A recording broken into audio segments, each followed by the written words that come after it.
POV, your big sister invites you to an 80s party and gets you jumped.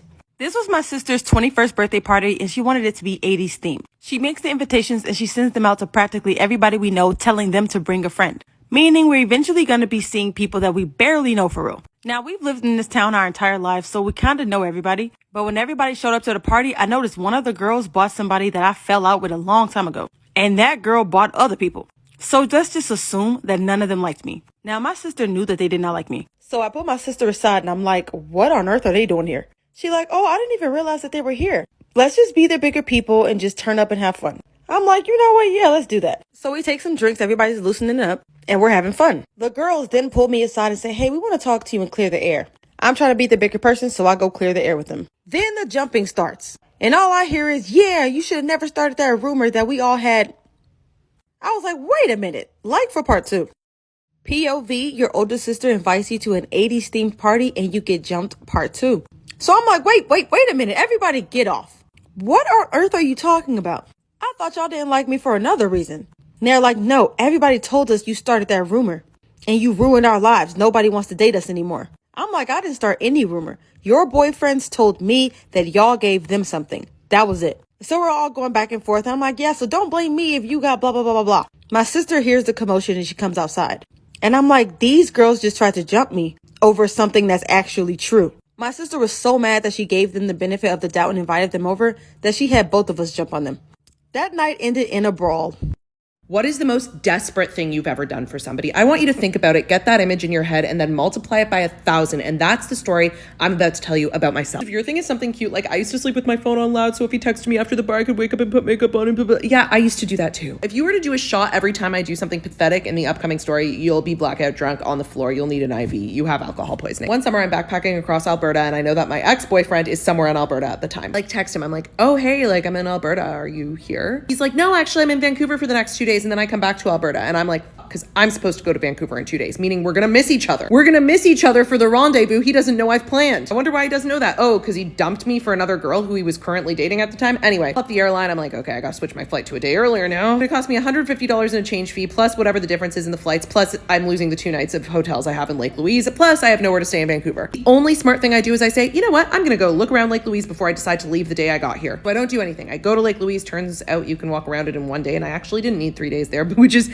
I'm not playing devil's advocate. This was still a pathetic story. So I go into the hotel next to the lake and I'm like drinking and up, and there's a guy next to me and we start talking. He's got to be like 75 years old. He's a pilot, blah, blah, blah, blah, blah, blah. He's flying to Vancouver tomorrow. And I'm like, God, is that you offering me a free flight to Vancouver, even though I will still lose the money I've already paid for the existing flight? Also, I will lose the money I paid for the hotels, but a win is a win. Yo, can I come with you? He's like, yeah, all you got to do is get to the Calgary airport tomorrow morning at 8:30. I'm like, no problem. Get back to my hotel, wasted, book a shuttle from my hotel to the Calgary airport the next morning for 6 a.m. I wake up bright-eyed and bushy-tailed, get outside my hotel.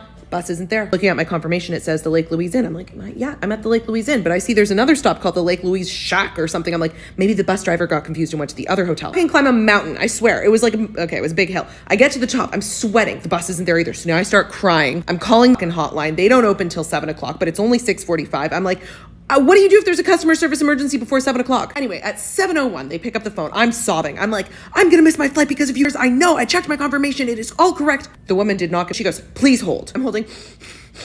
She gets back on the phone. She goes, we're sending a driver. They send me a toothless man who does not believe in seatbelts. He's driving a minivan, but he did bring me a coffee. This guy starts gunning it. We get to the fucking airport before the bus that was supposed to pick me up an hour ago did. Why? Because this man's a psycho and I risked my life. But I'm not done risking it because I'm about to get on a plane the size of my big toe with this 75-year-old man, his wife, and his golden retriever. Asks me if I want to hold the controls. Sir, no. I'm afraid of flying. I'm only on this plane because I'm more desperate than I am afraid of death. We land, I don't even know. I want to say a field. It was didn't look like an airport. Then I take a bus, a cab, and the SkyTrain to my friend's sister's couch, where I then call my ex-boyfriend and go, oh my God, I was wrong about my flight. I'm here just to see a man who cheated on me.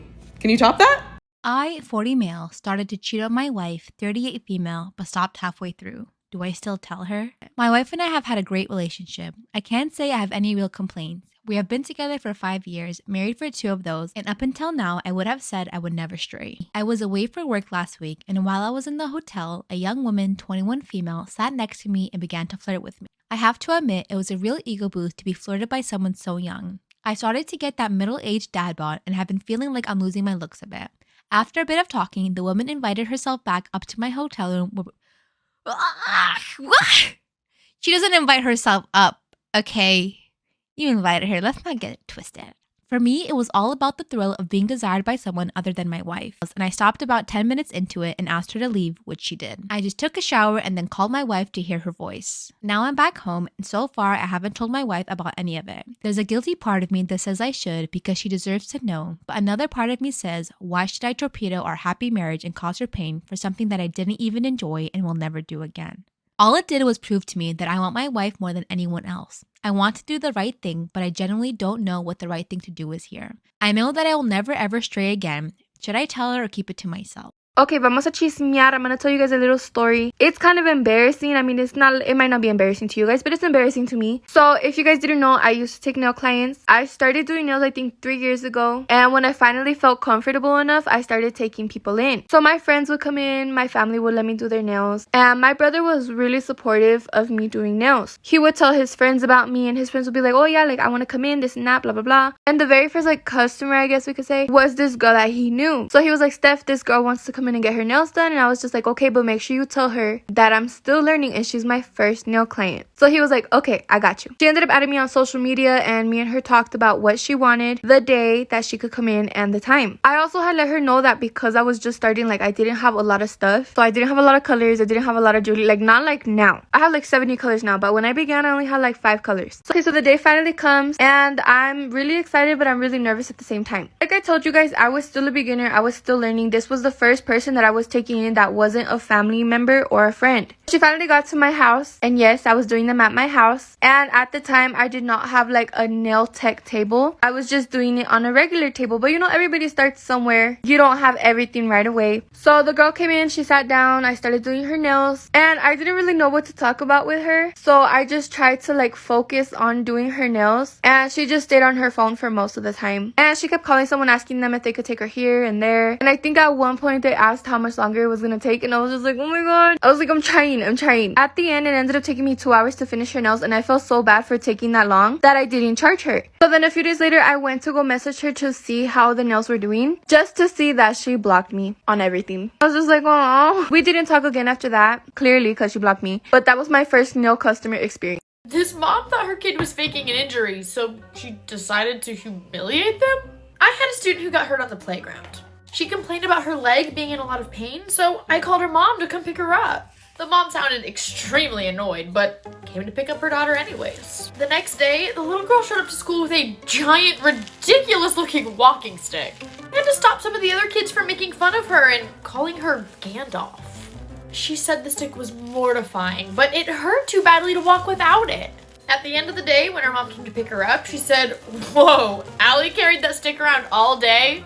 How embarrassing. She must really be committed to the bit. I said, committed to the what? Apparently, this mom refused to believe her child was actually hurt and just thought she wanted crutches for the attention. So she gave her a Halloween prop to try and coax her out of her fake injury.